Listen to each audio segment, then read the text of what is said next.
Vasutam Devam Kamshachanuramardhanam Devaki Paramanandam Krishnam Vande Jagadguru Gurur Brahma Gurur Vishnu Guru Devo Maheshwara Guru Sakshat Para Brahma Tasmai Shri Guruve Namah. Om Asato Ma Sadgamaya Tamso Ma Jyotirgamaya Mrityorma Amritam Gamaya. Om Shanti Shanti Shanti. Om Purnamada Purnamidam Purnat Purnamadachyate Purnasya Purnamadaya Purnameva Vashishyate. Om Sahana Bhavatu Sahanau Bhunaktu Sahaviryam Karavavahe Tejasvinavadhitamastu Mahavidvishavahe. Om Shanti Shanti Shanti. Okay, so from last time, you remember we talked about what? Last time we talked about Diwali, but what was it? What was it? The swastik, and what was the other symbol? Om, right? So we talk about swastik and Om, right? We were talking about Om has 3 alphabets, right? You remember? One was A, U, and M. So there were 3, and we were talking about A stands for waking stage, and then U stands for dream, and then M stands for, and then what is the Turiyam? The 4th stage is, what is the 4th we talk about? Turiya. Turiya, what is it? It's the voice. Yeah, the silence between 2 ohms, right? 2 ohms, there is a silence. That's the Turiya. And Turiya is none other than what?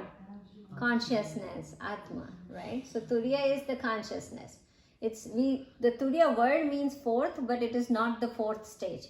It's not the stage, right? Because the dreaming, waking, and deep sleep are 3 stages.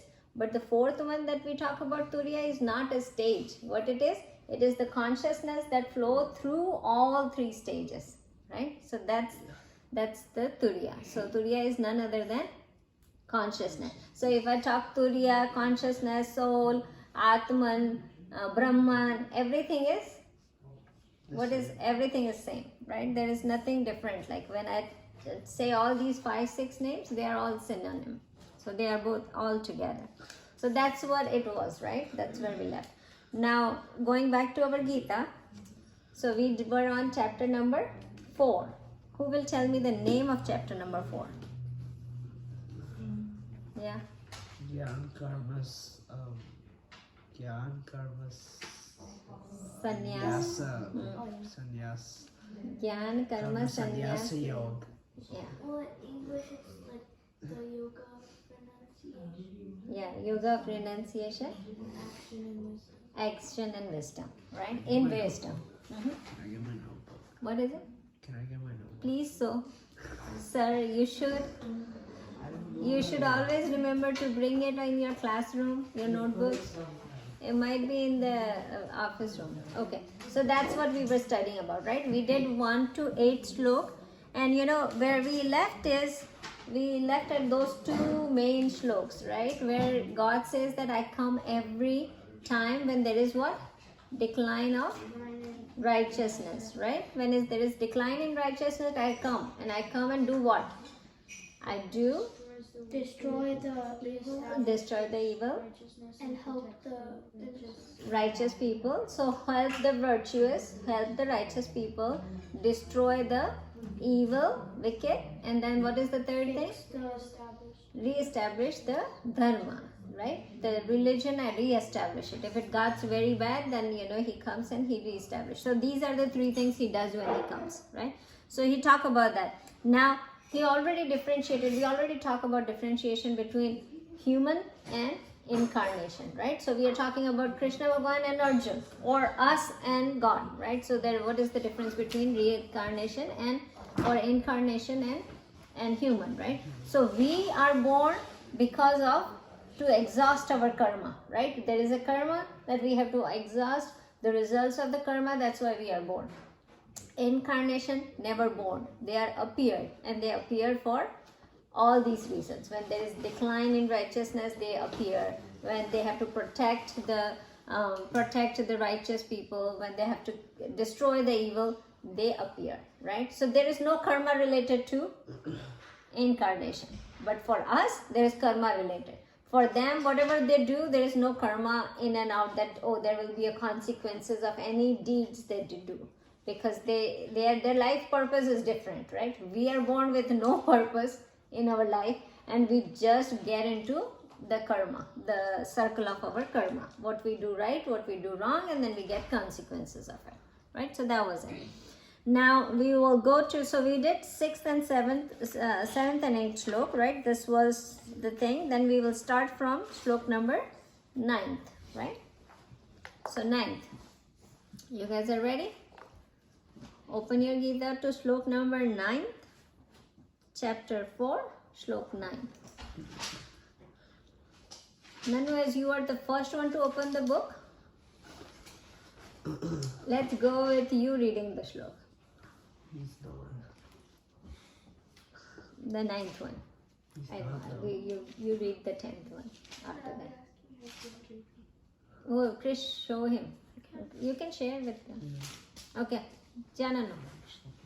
Janma karma chame devyam Janma karma cha me devyam evam yo veti tatvata evam yo veti tatvata vyakta deham panarjanma tvatya deham punarjanma neti mameti sorjuna neti mameti sorjuna. Together.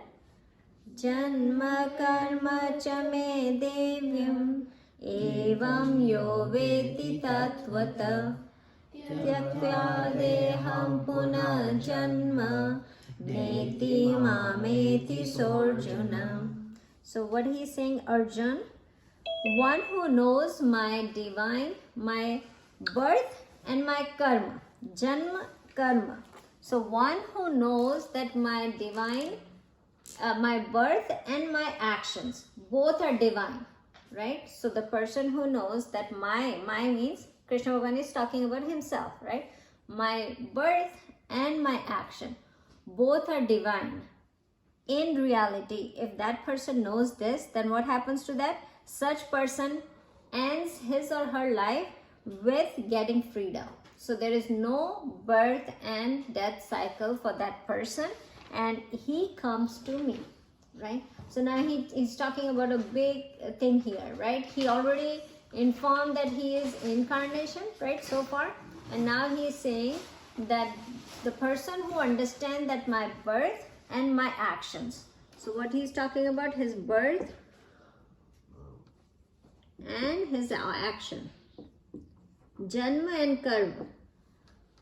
Janma karma cha me devyam. Devya means divine, right? So the person who takes this incarnation's birth and action as divine, in reality, they actually in this birth itself, they get salvation, they get freedom, they come to me, right? So now, there is a couple things that we have to understand in here. That first of all, he talks about, Can I get a pen? my goodness. My pen died. You are not prepared today. Next time be prepared when you come in the class. Okay. Right? So now what it is that you can take it two ways, different ways in this one, right? So one is that the person who realized that there is a God, right? Krishna Bhagavan is a God. One with the duality prospect, right? We always talk about different philosophy that goes through in Hinduism, right? So when in duality prospect, when you understand that Krishna is the God, right? And when we understand that he came for as an incarnation, if we make an understanding, we worship Krishna and we give everything, we surrender everything to Krishna Bhagavan, then that person in this own life, they get freedom, right? They don't have to do anything else. They just worship God and they get salvation, they get freedom, right? They come to him. Now in non-duality prospect, when we say everything is Brahman, what Krishna Bhagavan is saying here is that by the grace of God, you get the knowledge, right? When you get the knowledge that you and God and you both are consciousness, right? You both are the same.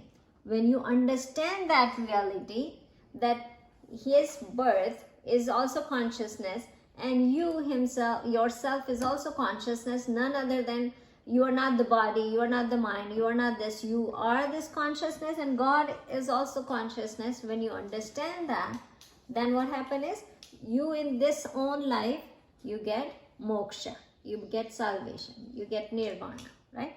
So God is trying to explain this in this. Now,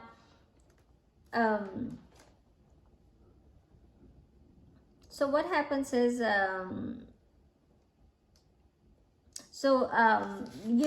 way we go with the philosophy is that what we need to understand, right? So as of right now, you know what we are saying, that if you surrender yourself to God, then what happens is you are liberated in this own life, in this life that you are. Even though if you haven't done anything else, but just surrender everything to God, then you would get liberation in this life, right? So God is trying to say that. If you understand that that's an incarnation, that's the God, then you get the liberation. Okay, so that's the shlok number 9, right? So we will go to shlok number 10. Who wants to read shlok number 10? Anybody here? You want to do it? Okay, come on.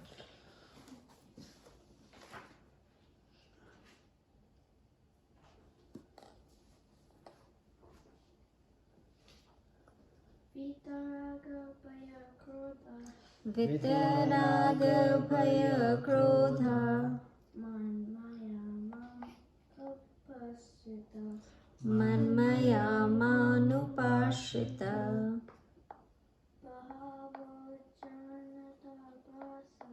Bahavo jnana tapasa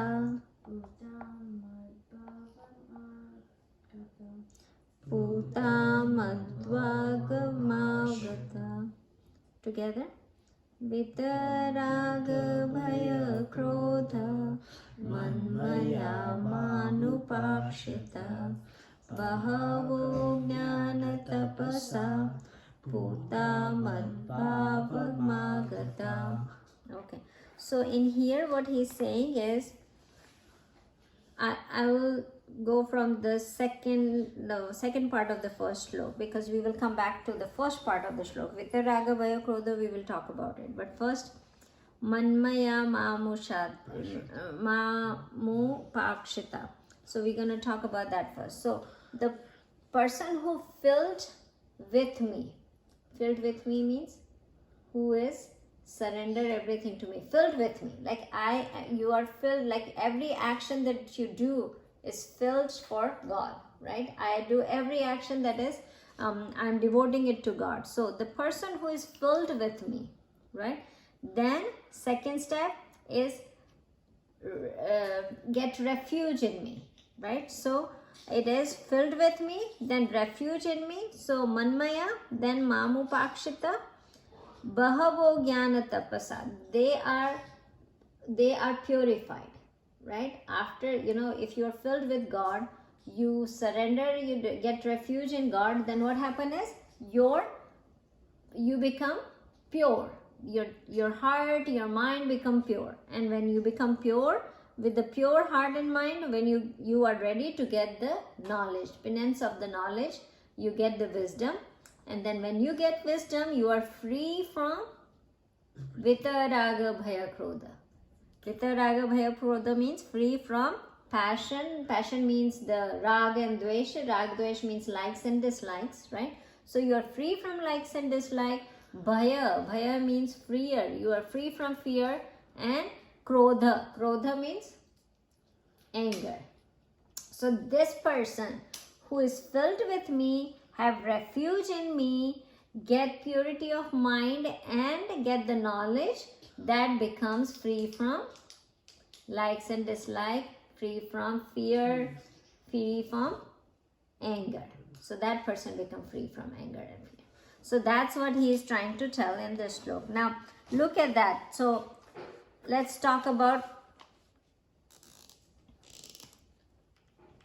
the first thing is filled with me.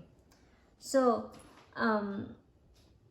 when you take about, when we talk about, as I was talking about the karma yoga, right? Filled with me. So every action we do, what do we do for? We surrender every action to God. So how do you do it, right? So when you did a dance or when you sing a song, right? Those songs would be meaning be anything, right? But you sing it saying that, thank you God, giving me such a beautiful voice that I can sing. Then what happens? The song that you sing, what happened? It's surrendered to God. Because what you did is, you appreciate the voice God gave it to you. And you are giving the, appreciation to Him before singing the song. So then what happened? Whatever song you sing, it doesn't matter if it is not the God song, if it is some other song, if it is Taylor Swift song or any other song. What happened in this case? That though you are singing for some entertainment, but it becomes a surrendering to God, right? So if you do a dance, right? It could be any dance, but what you say? God, thank you for giving me the hands and the legs and the expression that I can provide in the dance, and thank you for giving me all these such a good things to me so that I can do a beautiful dance. Then what happened? That dance become surrender to God, right? So that's what it's filled with God means, right? Whenever we do any action, right? Even if I was saying that you do homework, what do you say? Thank you God for giving me hands and to write and to explain and mind to think about it and do this homework, right? Though it's so hard, the math is so hard, but thank you God for giving me the brain to understand this math problem. So what happened then? Homework become surrender to God, right? So when you fill with God, means every action that you do is surrender to God. Okay, I'm walking to my friend. Thank you God for giving me legs to walk to my friend, right? Or talk to my friend or spend time with my friend. Thank you God for giving me that good friends, right? Then that friendship become surrender to God, right? So that's very easy to do it in everyday process. So when here God is saying filled with me, means when we are filled with Him by doing every action, converting all the action to spiritual action, right? So then it becomes filled with me, right? So when he says manmaya mamupashita, means you filled with me. Now refuge in me. So same way that sometimes refuge in me becomes a little bit confusing. So let's clear that refuge in me means what, right?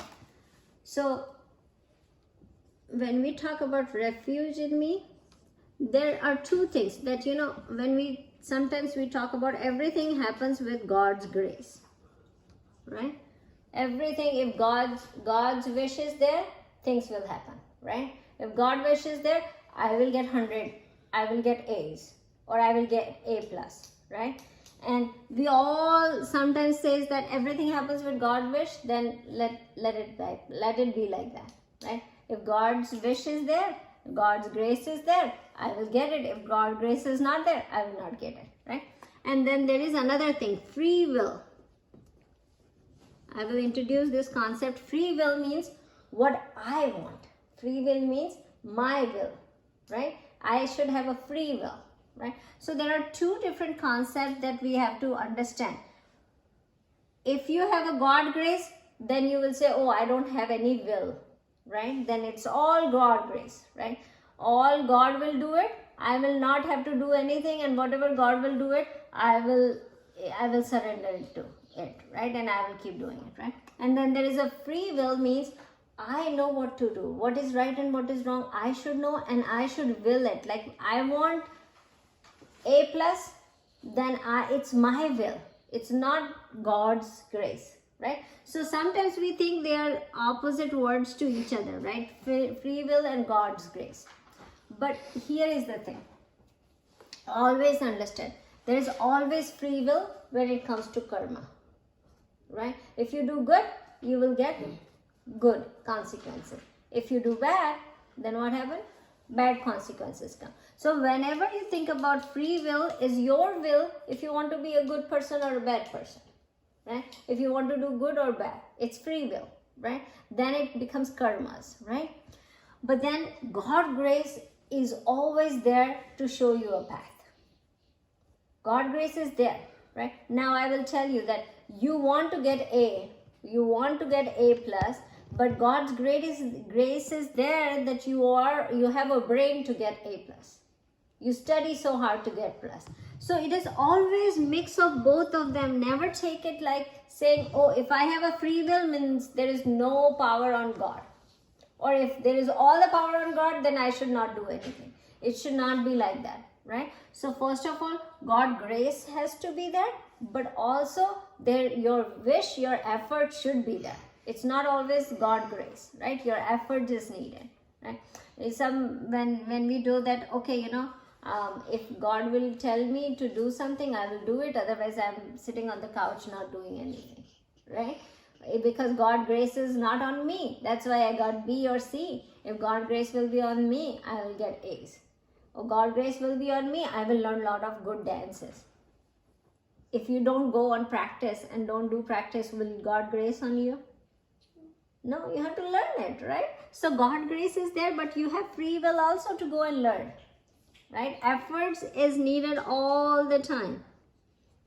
But without God grace, you will not have efforts, right? So always think about it. Never lay, okay, God grace. But anything that you have in your hand right now, it cannot be without God's grace, right?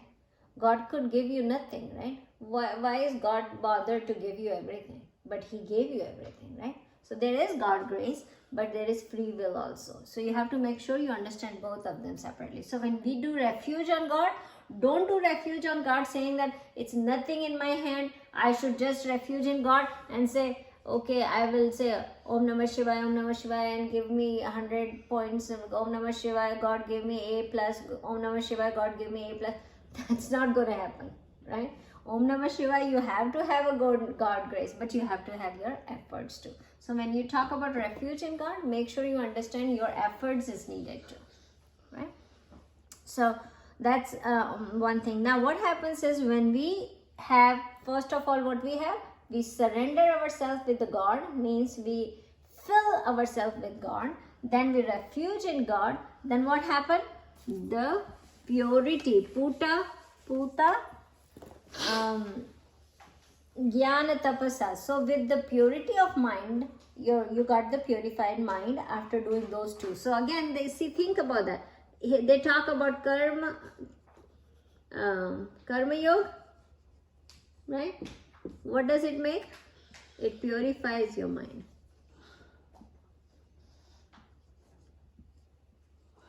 Purifies your mind. And then what happened? There is scattered mind.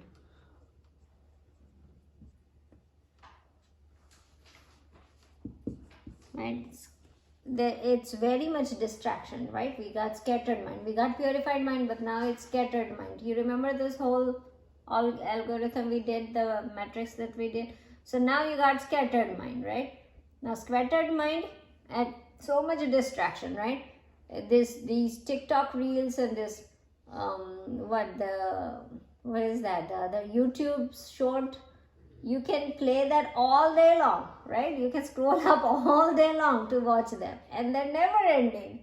They never end. It's like continuously. So much distraction in the world, right?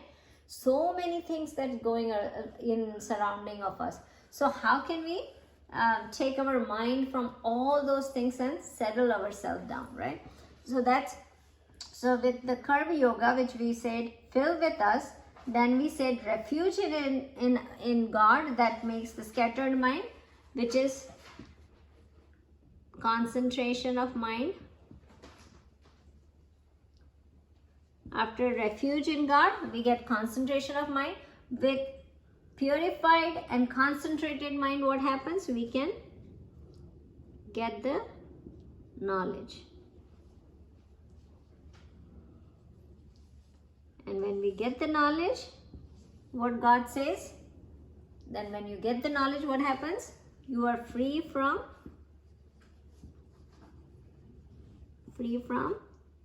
likes and dislikes, which is all desires, right? Fear and anger. So God gave us a path. What He's talking about, how do you attend me? God is saying this is the path to attend me, right? So the whole slope talks about how to get to this stage, and where does it start and how does it go, right? So he explained this whole thing. Now let me see if okay, now I want to talk to you about one quick thing.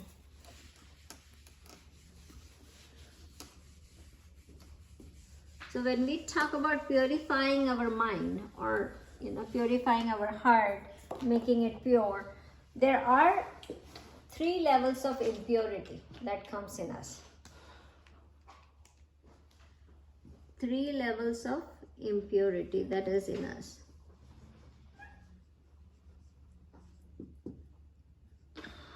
First one is mal. Mal means dirt. Dirt. That impurity is like, likes and dislikes, your passion, your anger, your depression, your fear. All these are the first level of impurity, right? So likes, dislikes,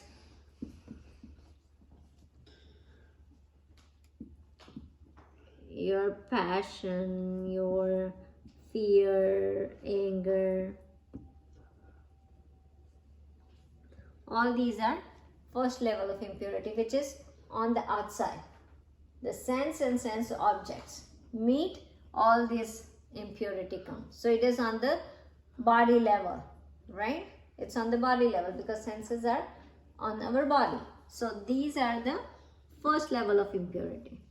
Then comes second level of impurity. Second level of impurity is vikshepa.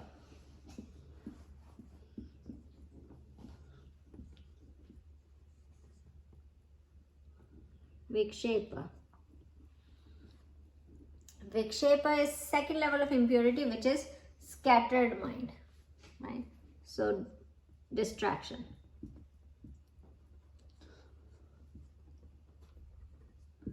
That's the second level of impurity.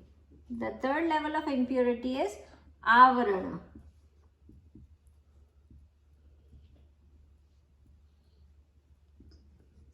A-V-A-V-A-R-A-N-A, avarana, which is the subtlest level of impurity. Which is that? Avarana is the one that is give us ignorance. Ignorance of our own self.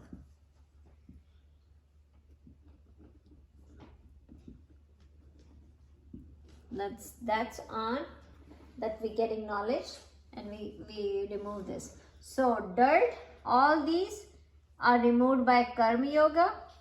Vikshepa is removed by the concentration of the mind, and Avarana is removed by the knowledge, right? So these 3 impurity that we have to remove one at a time. So Krishna Bhagavan right now is talking about this and this, right? No, actually he talked about all 3 of them, right? But what it removes, when you go from top to bottom, it goes back and it removes all these dirt, all this impurity that we have it, and we get to him, right? After removing these impurities.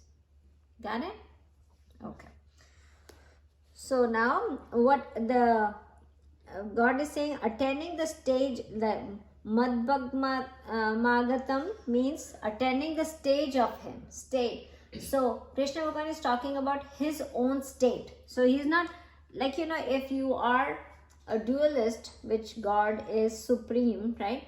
So in that case, what you are saying to God, that we're going to attain you, right? We will reach close to you. Our mukti is to be with you, right? If you take non-dual aspect of this, what do you say? If it is the state of Krishna, Krishna's state is what? That he has his own, he has the knowledge that he is Brahman, right? You get to the stage of Krishna.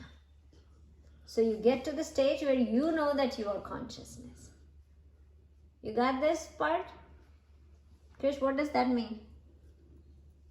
It means that like when you get to the state of Brahman, it means like you know that you are Brahman and not body, mind, and intellect. So So why then- does it become a Krishna Then stage? it becomes Krishna's state because it means like you've reached God because you know that you're Brahman and you know God is Brahman, so you know you are with God. Got it. Okay. Yeah, sounds Right. good. You got that part? Right? I thought you were distracted. Oh no, I'm listening. Okay. So but again, if you want to stay with the duality aspect where God is everything, God is supreme, this means that we are reaching to God, right? So by doing this thing, right? So who will say what were the three stages that he said then you reach God in this own life? What were the three things? Yes.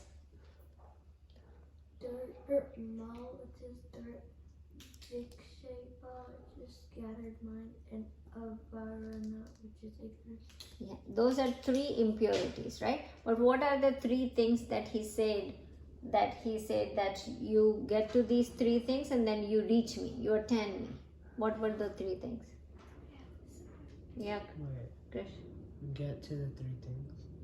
Get to me, like you attain my state. Oh, once you desires, fear, and anger. Once you like go out. Yeah, of but usse aage kya tha? What was the before? What are the three things? No.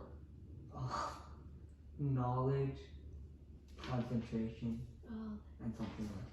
and pure. Oh, knowledge purifies. Just Purify stay my with. knowledge and purify not my knowledge. Just and stay with concentration. this slok. Three things I said Purify in this mind, slok. concentration, and knowledge. Concentration and That is good, but in this slok, what did he say? Fill. Oh, that's what you're talking about. Fill yourself with me by doing karma. No, so three things, yeah? Yeah, That's the karma that's yoga. the So I want this slok once. Fill with me, refuge in me, And Birth and act. be and then get the knowledge. purified by me. By- Purified by knowledge. Knowledge, yeah. So what was the three things? And then what happens with that? You get freedom from Desire, fear, and anger. like, dislike, fear, and anger. Right. So that's how three stages we have to say. What do you say? First thing is fill with me, refuge in me, refuge in me, and then get knowledge. purified by knowledge. Purified by knowledge, and then what happens? You get freedom from fear, anger. Good job. Okay. So that was the whole slok in here. So we got this 10th one. Let's go to the 11th slok. You got it, Karnu? Okay, awesome. Okay, let's go to the 10th one. Oh, 11th one, sorry. Who's going to read it?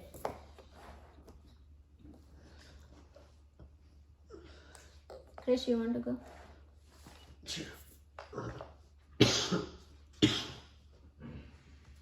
Ye yata mam prapadyante Ye yatha ma prapadyante tamstateva bhajamyaham tamsateva bhajamyaham mama vartmanuvartante mama vartmanuvartante manushya partha sarvasha manushya partha sarvasha. Together. Ye yatha mam prapadyante tamstateva bhajamyaham mama vartmanuvartante manushya partha sarvasha. So he's saying, by whatsoever men, like any person, worship me.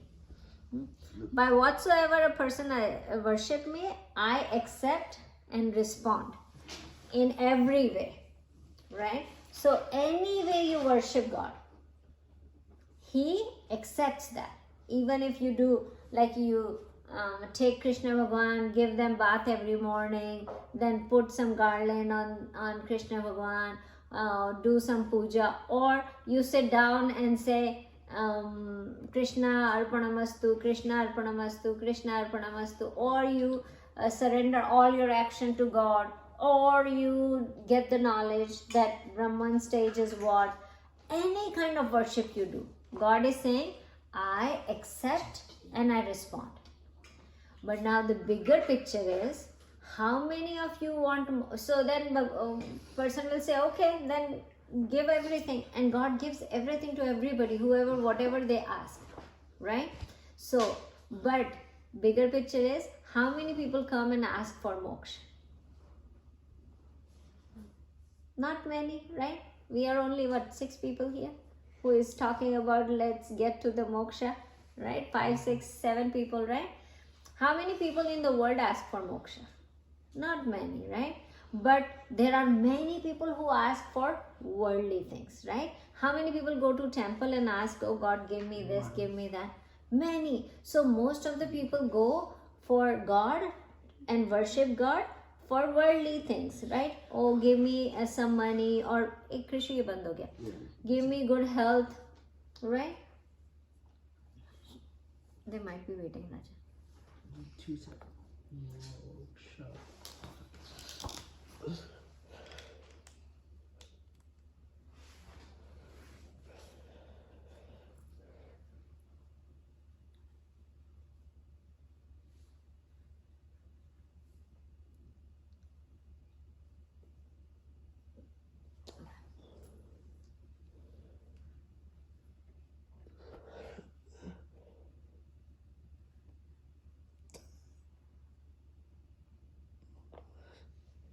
What happened? It frozen?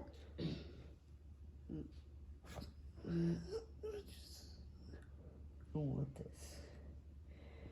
What is my phone? Oh. Everybody is there. Okay. So then, Wait. I think I flipped the camera. okay. So then what happens is, most of people want worldly things, right? Oh, God, give me some home, good home.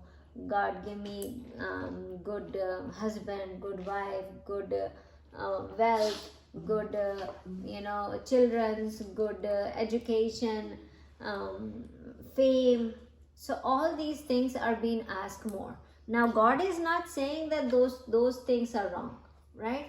God saying, whichever way you worship me, I will listen to you, I will accept it. So even going to temple and asking for worldly things, God is also saying that I will accept that too. I will respond to those things too. Now whatever, it's up to us what to ask, right? If we want to ask these things, God is not saying that's bad, right? Or God is not saying that you should never ask for that. God is saying whatever you're going to ask, I will respond to it, I will accept it.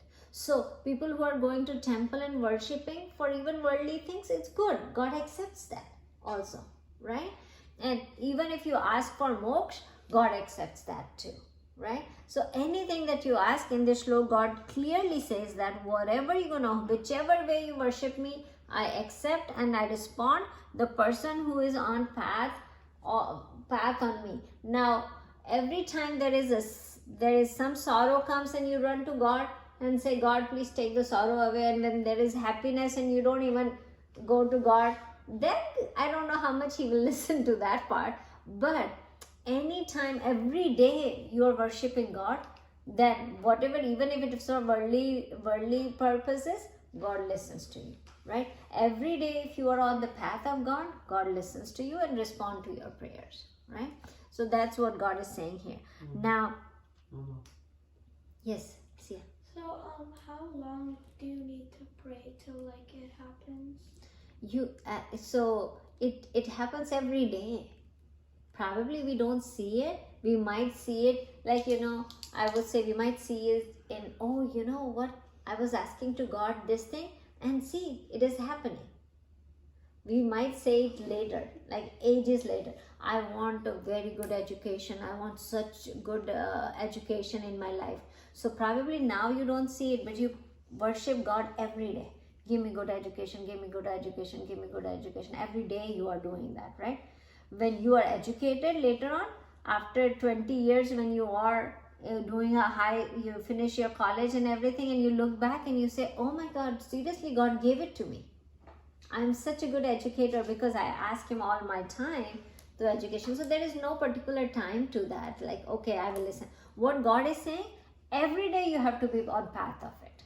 You cannot do, I'm asking, oh, give me good education today, and then 5 years later, I did not get good grade, and I'm saying, God, you did not listen to me. That 5 years ago I asked you, and you did not give me the result, and you gave me C in this paper. That doesn't go that way, right?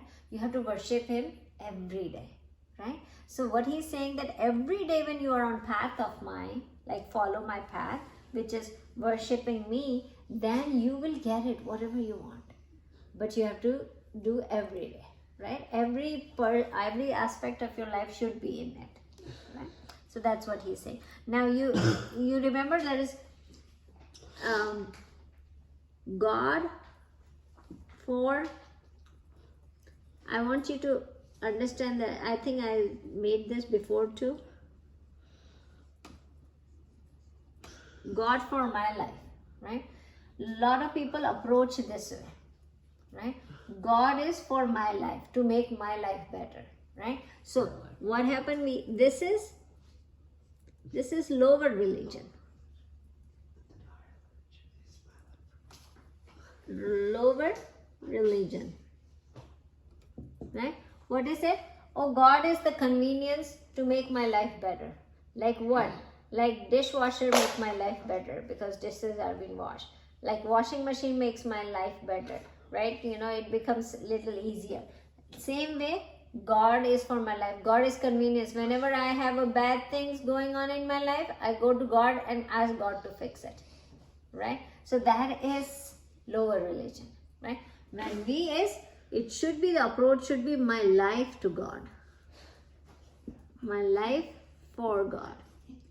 That is high religion. What can I do for God, right?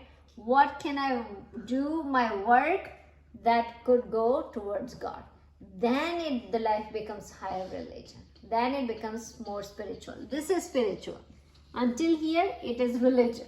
When it comes here, then my life is for God, then it becomes spiritual, right? So if I put that, hey, my life, I want to devote it to God. Then what happens? Every work we do, it's devoted to God, right? So it becomes filled with me, refuge in me, and then it becomes, we get the knowledge and we get the moksha. So my life for God, if we go with this concept, everything will come to us. But when it is God for my life, then you are actually, using him for convenience, right? So that's the difference. So that is shlok number, what did we do? Shlok number 11. What is the time? We still have time, so we can start doing a shlok number 12. Is 12 long? Even if it is long, what does it make a difference? Yeah. No, because you pointed out that we have time so that we can do something. No, it's not long. 12th is easy one, very easy one. Okay, let's do 12th. Who's gonna read?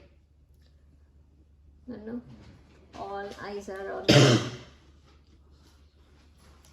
Kamshanta karmanam siddhim. Kamshantam karmana siddhim Yajanta iha devata. yajanta iha devata Shipram hi manushe loke. Shipram hi manushe loke Siddhir bhavati karmaja. Siddhya bhavati karmaja. Together. Kamshantam karmanam siddhim yajanta iha devata Shipram hi manushe loke siddhim bhavati karmaja. Okay. In this world, human being, people seeking for fruitive activities. All their actions depend on the consequences. So God knows how He made us, right? We always think about what are the consequences of our action, if they are going to give us reward or not, if they are going to give us fruit or not. So what He's saying, that people are seeking the fruitive of their activities. That's what they keep thinking. Oh, if I do this, what is going to be the result of this? Is it going to be good? Am I going to get awarded with it? So He's saying that this is what our mindsets are. Everybody's mindsets are, right? And they worship the God with that mindset, right? So and what happens is, in this world, He specifically says, in this world, those actions will give you result quickly. Now what does that mean, and why does He say this shlok here, right? It's important to know. So success is born out of action, and that action will give you quick results, right? Now He's saying that every people want award, right? Fruitive action, fruitive results needs to become, right? That's what everybody is doing it. Now you remember Vedas have three things. Veda are four, but every Vedas have three things. One is worshipping of God, all the verses to worship the God. The second is rituals, all these rituals that we do. And then the third thing is all these knowledge, right? So in this Vedas where there is ritual things, so God is saying when people do ritual things and ask for something, ask for worldly things, right? They do ritual thing, they get those worldly thing quickly. It's faster. When you worship God and ask for worldly thing, you get it quickly, right? Moksha take time. You have to surrender yourself. You have to make so many changes. Moksha, to get freedom, to get enlightenment, to get to get the freedom, to get all these things, to get this knowledge, it's a hard work. But if you ask for worldly thing from God, God gives you quickly. That's what God is saying. That ritual things, worldly things, it's easy. You will get it. If you say, I want to be very rich, God, every day you are saying, God, I want to be very rich. I want to be very rich. That result will come quickly. Then you will ask for, God, I want moksha, I want moksha, I want moksha. God will say, go get the knowledge. Go surrender yourself to me. Every action should give unto me. Then you will get moksha. So moksha is a hard word. What He is saying, that all these worldly things, fruitive things that you need fruits out of this, that comes very quickly. So you can worship about that and get it. And that's what most of the people do. Very rare people, very less people ask for moksha, right? So that's why He's saying that worldly people do that, and it is very easy to do that. Now, when somebody says that, do you, Arjun, when Krishna Bhagavan showed him his Virat Swarup, right? In Gita, we will see it, that in 11th chapter, Krishna Bhagavan says, you want to really see my real Brahman picture? Then Arjun say, yeah. And when he shows the whole entire universe inside him, Arjun gets scared. Arjun said, no, hide this Swarup, I don't want to see it. So what happens most of the time, when God is ready to give moksha, people don't want to take it. People say, no, I don't want it. I have a daughter to get married. I have to marry my son. I haven't enjoyed the life. Don't give me moksha yet. I want to live this life, right? So people are more keen to live the worldly life than to even get moksha, right? So for that reason, God will still give you all the wishes that you ask for, right? So that's what He is saying about this one. Okay, that was the 12th. Let's do, that was 12th, right? Let's do 13th. I actually will be able to do half of 13th, but we will start 13th. Okay. Who's going to sing 13th? You want to sing? Okay. Chaturvarnyam maya shrastam Chaturvarnyam maya shrishtam guna karma vibhagasya guna karma vibhagasya tasya tasya kartaramapi mam vidya kartaramavyayam. Together. Chaturvarnyam maya shrishtam guna karma vibhagasya tasya kartarapimyam vidya kartaramavyayam. Okay, so this is little bit controversial slok for people who don't understand the slok very well, right? So we need to make sure that you guys understand it very well, because you are a student of Gita, so you should understand this very well. So if somebody question you, you should have an answer for it. So these four varna in the society, varna means the caste in the society, are created by me. So God is saying these four caste system is created by me according to the aptitude and gunas prominently for their own duties, right? So these four things are, so first line of the shlok is these four varnas are depending on the guna and karma, means work and guna. I have divided these four castes. Then he says that I am the doer of the all the karma in the world, all the work in the universe. I am the doer, but know me as a non-doer. But know me as a non-doer. Though I am the doer of all the karma, but know me as I am non-doer. Nanu, you are not writing, Raja? Oh, sorry. This whole thing? You have to like write it on the board. Oh, I tell you that I cannot write everything on the board, right? You have to write these things. So God is saying that first of all, there are 2 points in this sloka. Remember that it's divided into two things. One, first of all, he is announcing that all these four castes, depending on guna and karma, I have divided it. So he has divided everybody into these four castes. And then he says, though I do all the work in all the action in this universe, know me as a non-doer. And I'm not affected by the action. Non-doer to hui, but I'm not even affected by any of these actions, right? So think about that. He is the doer. First of all, he is saying I'm the doer, but then he is saying consider me as a non-doer and not affected, right? So now when you go to see a movie, right, in the theater, right, let's say it's a what is that movie, the chimpanzee movie, the big gorilla, not chimpanzee, gorilla movie. King Kong, yeah. So when King Kong comes on the screen, right, if a real King Kong comes, what are you going to do in the theater? Run, right? But when it came on the screen, what happens? You watch and you get entertained, right? You are entertained. You are, if there is some fear, you go through the fear, emotion of the fear. When there is a laugh, you go through the laugh. When there is a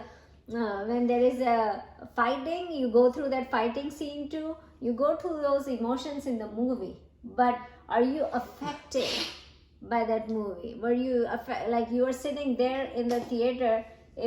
If that scene is going on with the gorilla, you are still sitting there. You are not running, right? So what happened? You are not affected by it, right? Is the screen of the movie affected by the movie? What is the screen? The screen of the movie is affected by the movie? No. It doesn't. It's just a projection. Right? It's not affected by the movie because screen will play a gorilla movie too, and next week it will play another movie on it. Right? The screen never gets affected by any fights that are going in the movie. Who are the hero? Who are the villains? Who are there? But it is projecting the whole movie. But is screen affected by it? No. But if you see that movies playing on the screen, that's the doer, right? Movie is doing, the screen is doing all the things, fighting and everything. But is he the doer? No, the director did the movie. The actor and actress did the movie. The screen did not do the movie. But the movie is playing on the screen, right? So we feel like everything is that's the doer, but it is not. Is the screen affected by any of the fights? Fire, it goes fire, does the screen burns off? No, it's not get affected by it, right? The same way we took an example of the fuel, right? A driver is driving so fast and met an accident. Is that fuel's problem? No, right? So, though without fuel the driver cannot even move the car. But when he made the accident, was it the fuel problem? No. So the fuel is the doer of the action, right? But it's not a doer of the action. Yeah. You understand that? The fuel, without fuel, it cannot move. The car cannot move. But car got crashed, it's not the fuel. Though he is the doer. So then he is not doer. And does fuel get affected by the accident? No.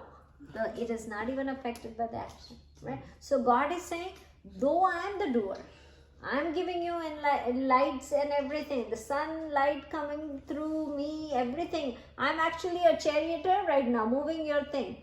But take me as a non-doer, because I am not affected with any of these actions. I'm going to still stay the God. I'm still going to be the screen, which will play the movie, next movie, next movie. I will still be that fuel, but nothing can affect me. That's what God is saying here, right? So that is the answer to the second line. Now, let's go back to the first line. Our first line, it says, I am the creator of the four varna, right? He says Chatur Varna. Chatur Varna means four varna. I am the creator of those four varna, which is depending on guna and karma. Now, here is the controversy that I want to tell you. That it says that in Gita, Krishna Bhagavan is saying that I am the inventor of this casteism, right? Which is right. He is saying that I am the inventor of the casteism. But what kind of casteism? That's what we took it that way, right? Now he said the caste should be dependent on what two things he said? Guna and karma, right? So gunas and like, actions, right? Karma. Like sattvic, rajasic. Yeah. Yeah.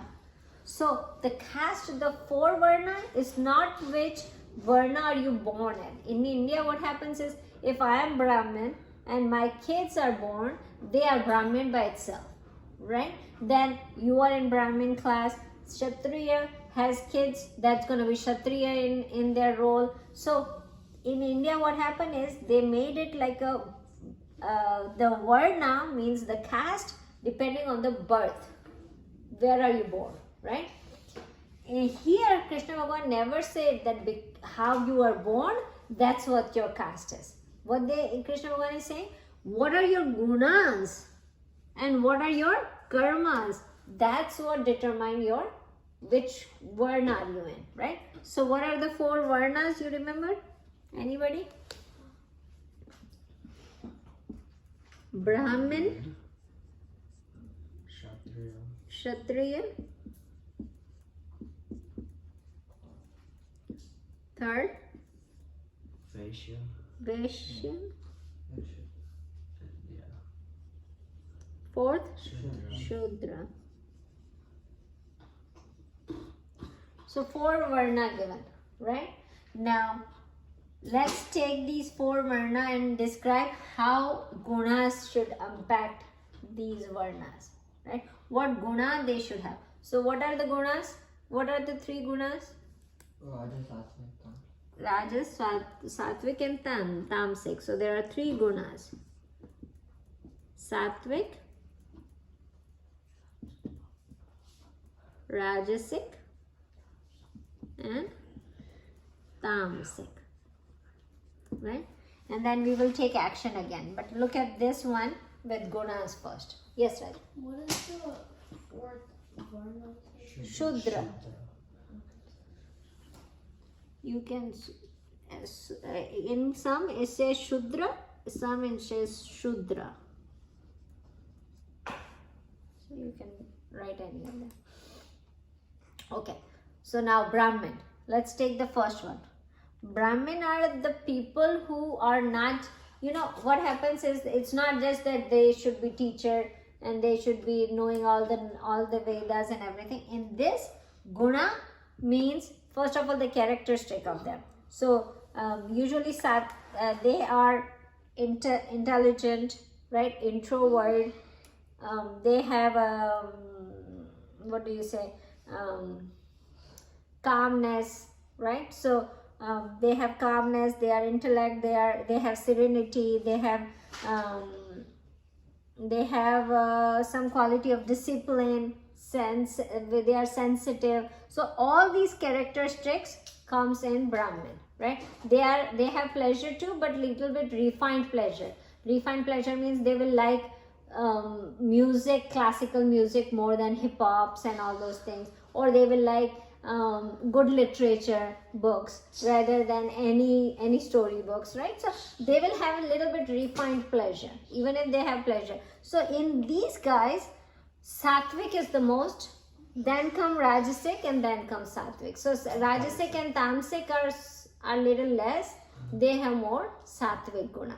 And it's not just in Indian population you will get these kind of people. Everywhere in the world you will get these kind of people, right? They will follow into Brahmin category, which are more calm, more disciplined. So these are the things that they, so they have more sattvic, then they have rajasic and tamasic, a little bit less, right? Then Kshatriya. Kshatriya have more about passion, right? So they are passion, they are intelligent, but they have more passion for achieving, right? So they are kind of, you know, the people who want to achieve the victory. So they have passion towards victory, right? So they want to win something. So they are more about, you know, they will have energy, more energy, doers. So they will have lot of which guna they will have? Rajasic guna, right? They have rajasic guna, then they have more of sattvic, and then very little tamasic, right? So they have more sattvic and rajasic, but rajasic more, predominantly rajasic guna in them, right? So those are Kshatriya.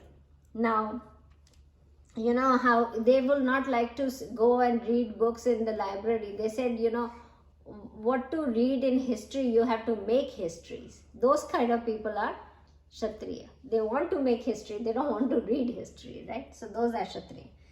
Vaishnava are more of, they have passion too. Similar like Kshatriya, they have a lot of passion in them. But what passion is there? There is a passion of accumulation.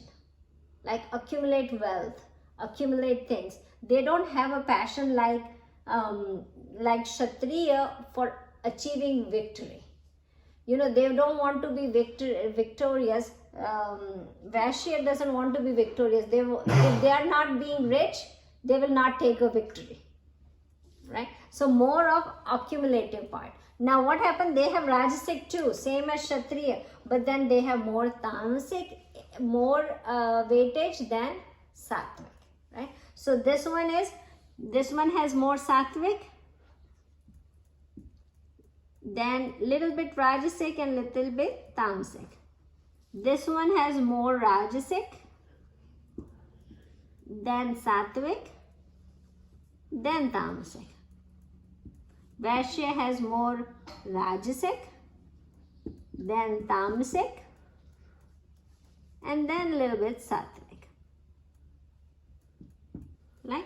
Then Shudra has more tamasic, then sattvic, and then rajasic.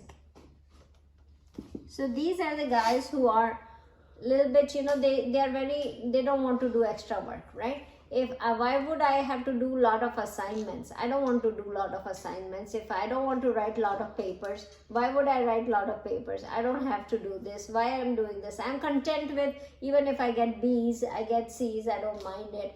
So those kind of people are Shudra people. So this is according to their gunas that they were divided, not by the birth. If you are born Brahmin, it's not that you will have Brahmin's category. What you might have Shudra, you might have Vaishya or Kshatriya mindset, right? It depends on what guna you have. So that's how you are divided into Varna, and that's what Krishna Bhagavan divided. Now, I might have a Brahmin gunas, like I am more Sattvic, Rajasic, but I am doing a business kind of passion or something like that, right? I'm like doing a work of something else, or I'm in military, I'm doing the work of Kshatriya. Then by action, I become Kshatriya, right? So sometimes when you mismatch the things, you might not be too happy to do that work. Sometimes people are not happy what they're working, right? So they don't like it. So sometimes they have a achieving mindset. They want to achieve so much, but they are working as a labor person. Then they are not happy in their work, because what? Their whole gunas are Kshatriya guna, but they are doing Shudra work, right? So by action also, you are divided into the work, into the gunas, right? Into the varnas, into the varnas. So that's how Krishna Bhagavan put it. So I know that it's time, and we will continue with this topic, because this is a good one to understand how things are coming. So you can say that if somebody says Krishna Bhagavan did the casteism, you can answer that it was no, he did not talk about depending on the birth. What did he talk about? Depending on gunas and action or karmas, right? Okay, come, let's turn it on. Vasudeva Sutam Devam Kamsa Chanuramardanam Devaki Paramanandam Krishnam Vande Jagadguru Gurur Brahma Gurur Vishnu Guru Devo Maheshwara Guru Sakshat Para Brahma Tasmai Shri Gurue Namah. Krishna Arpanamastu. Okay, thank you guys.